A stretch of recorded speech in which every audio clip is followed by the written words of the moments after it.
People today like to imagine the Middle Ages as a time of endless suffering.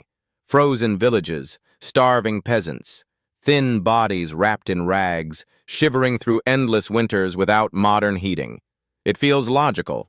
No electricity, no central heating, no insulation foam. And yet, something in this picture doesn't quite add up. Because if medieval people were constantly cold, chronically freezing for months every year, history would look very different. Populations would have collapsed. Agricultural cycles would have failed. Human bodies would not have endured generation after generation under such conditions. But they did endure. And not just barely. They lived, worked, raised families, and survived winters that were often colder than ours, especially during periods like the Little Ice Age. So the uncomfortable question emerges. How did medieval people stay warm in winter without the technologies we now believe are essential? This is where the story gets interesting and unsettling. Because the secret of medieval warmth wasn't a single invention or clever trick. It was a system, a way of living, a layered understanding of heat that modern life has quietly erased. We assume warmth comes from machines. Medieval people knew it came from behavior. The first thing to understand is that medieval houses were not designed to be uniformly warm. That idea is modern. Medieval warmth was localized, intentional, and strategic. Instead of heating the entire structure, they focused on heating people and activities. At the center of this system was fire, not as background comfort, but as a living presence. The hearth was the heart of the medieval home. It was not decorative. It was not optional. It was the gravitational center of daily life. Cooking, working, socializing, and resting all happened near the fire. You didn't wander far from it in winter unless necessary. Heat followed function, not space. And crucially, medieval fires were not the clean, sterile flames we romanticize today. They burned thick logs, peat, charcoal, slow, dense fuels that produced deep, radiant heat. Smoke filled the air, blackened walls, and soaked into clothing. Modern sensibilities recoil at this. Medieval bodies adapted to it. Smoke wasn't just tolerated, it was functional. It reduced drafts. It discouraged insects. It slowed heat loss through the roof. The idea of clean air as a domestic priority simply did not exist. Survival did. But the hearth alone was not enough. Warmth was multiplied through architecture. Medieval homes were small. Ceilings were low. Rooms were compact. This was not poverty. It was thermal intelligence. Smaller volumes trap heat. Thick stone or timber walls acted as thermal mass, absorbing warmth during the day and releasing it slowly at night. Windows were tiny, often covered with oiled cloth or wooden shutters to block cold air. Modern houses leak heat like sieves. Medieval homes hoarded it. Yet even architecture and fire were only part of the equation. The most overlooked secret of medieval warmth was clothing, not as fashion, but as technology. Medieval people wore layers that modern wardrobes barely resemble. Wool was king, not cotton, not synthetics. Wool retains heat even when damp, regulates body temperature, and resists odor. Linen was worn underneath to manage moisture, while wool trapped warmth above. Multiple tunics, cloaks, hose, and head coverings created an insulating system around the body. And here's the key detail modern people miss. Medieval clothing was worn all the time. There was no concept of indoor clothes versus outdoor clothes. You didn't strip down at home. You slept clothed. You worked clothed. You ate clothed. Heat loss was minimized constantly, not corrected afterward. Modern life creates cold bodies and then tries to fix them with heating. Medieval life prevented the cold from entering in the first place. Then there is diet, perhaps the most misunderstood factor of all. Winter food in the Middle Ages was heavy, dense, and calorically intense.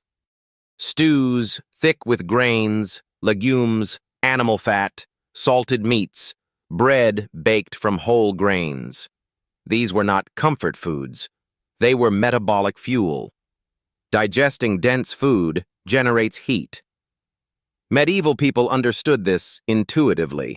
Winter diets were designed to stoke the internal fire. Eating was not separate from staying warm. It was part of the same system. Contrast this with modern winter diets.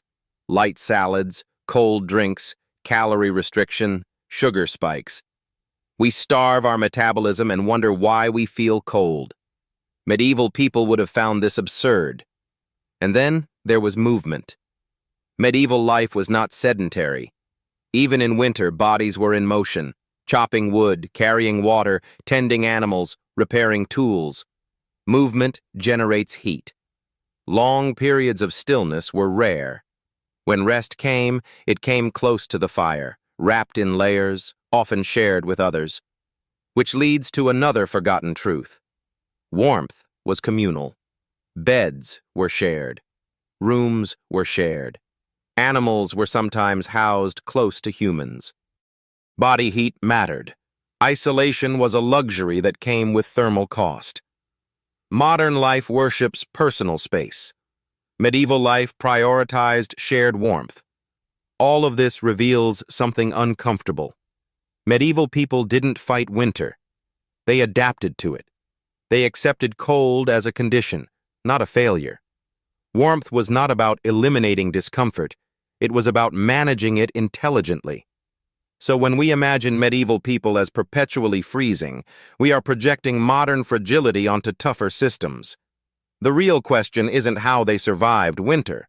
It's why, with all our technology, we struggle so much more. And that question leads us deeper into how modern ideas of comfort may have made us weaker, not stronger. If medieval warmth was not a miracle, then why does it feel so alien to us now? The answer lies in a quiet but radical shift in how humans define comfort. In the medieval world, comfort was not the absence of cold. It was the ability to function despite it. Cold was expected. Seasonal discomfort was normal. The goal was not to erase winter, but to coexist with it. And that mindset shaped every decision, from architecture to daily rhythm. Modern society inverted this logic. We now expect thermal neutrality at all times, 22 degrees Celsius, year-round. No drafts, no chill, no seasonal adjustment. When that artificial equilibrium fails, we feel betrayed by our homes, our clothes, even our bodies. Medieval people would have seen this as dangerous, because dependence creates fragility. In winter, medieval daily schedules shifted dramatically. Work followed daylight. Activity clustered around warmth. Long evenings were spent repairing tools, telling stories, eating slowly, conserving energy. Sleep came earlier. The body aligned with season, not clock. Modern life does the opposite. We extend summer behavior into winter using artificial light and heat. Same schedules, same productivity demands, same exposure. The cost is hidden, but it exists. Fatigue, lowered resilience, chronic discomfort. And then there is sleep. Medieval sleep practices are deeply misunderstood. Yes, rooms were cold by modern standards, but beds were engineered ecosystems. Thick wool blankets, straw or feather mattresses, curtains enclosing the bed to trap body heat. Sometimes multiple sleepers, sometimes even servants or children sharing space. The bed was not furniture. It was insulation. People did not expect to sleep in a warm room. They expected to sleep warm within a cold room. That distinction matters. Today, we heat the entire building so we can sleep half naked under thin covers. Medieval people wrapped the body, not the air. This principle repeats everywhere. Hands were protected with mittens. Heads were covered indoors. Feet were insulated with layered hose and leather. There was no exposed skin waiting to lose heat unnecessarily. Fashion followed physics. Even monasteries, places of supposed austerity, understood this. Monks followed strict rules, yet winter allowances existed. Heavier garments, additional blankets, modified fasting. Discipline never meant thermal ignorance. Which brings us to a deeply uncomfortable realization. Medieval people were not ignorant of comfort. They were strategic about it. What we call primitive was often simply optimized differently. Nowhere is this clearer than in food timing. Hot meals were planned for late afternoon and evening, when cold intensified. Stews simmered for hours, not just for flavor, but for thermal payoff. Warm ale, spiced wine, broths, liquids that delivered heat directly to the core. Cold breakfasts, iced drinks, raw foods in winter. These would have been unthinkable. Food was medicine. Temperature mattered. And yet modern nutrition discourse rarely considers thermal effect. Calories are counted, macros are debated, temperature is ignored. The result? Well-fed people who still feel cold. Medieval bodies were trained differently. Children grew up experiencing cold gradually. There was no shock transition from climate-controlled homes to outdoor exposure. The nervous system adapted, circulation improved, tolerance developed. Cold was not trauma, it was training. Today, we shield children obsessively from discomfort, then wonder why they struggle with resilience later. But perhaps the most important medieval insight was psychological. Cold was not framed as an enemy. It was seasonal reality. Complaining endlessly about winter would have made survival harder, not easier. Acceptance reduced stress. Routine replaced resistance. Modern humans fight winter mentally as much as physically, and that constant friction drains energy. So when we ask, how did medieval people stay warm? We are asking the wrong question. They didn't stay warm all the time. They stayed functional. They understood that warmth is relative, adaptive, contextual.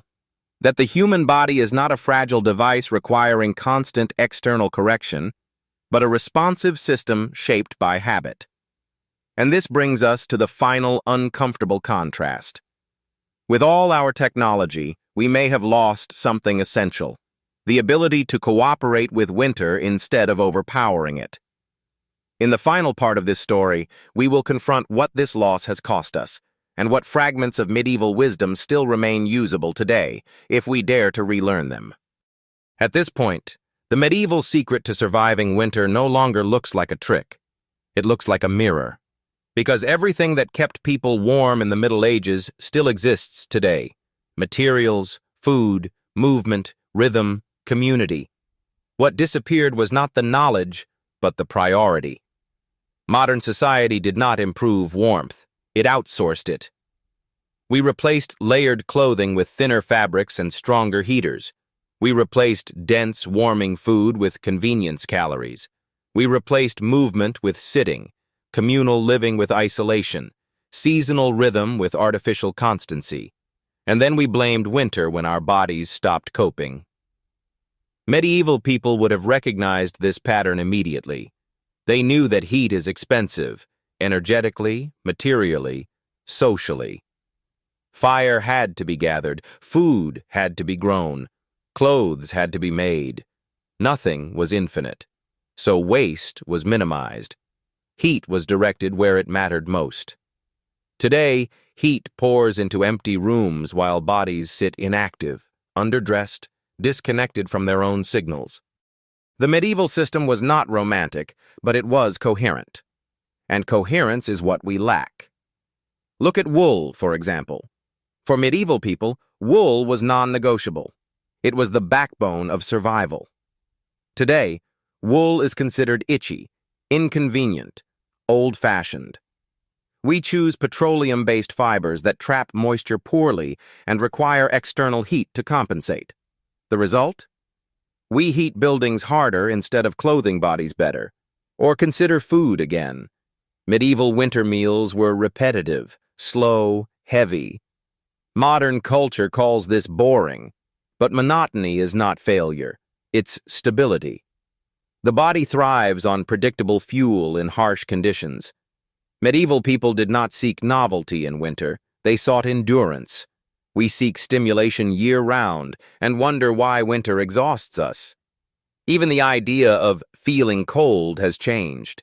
For medieval people, feeling cold at times was information, not emergency.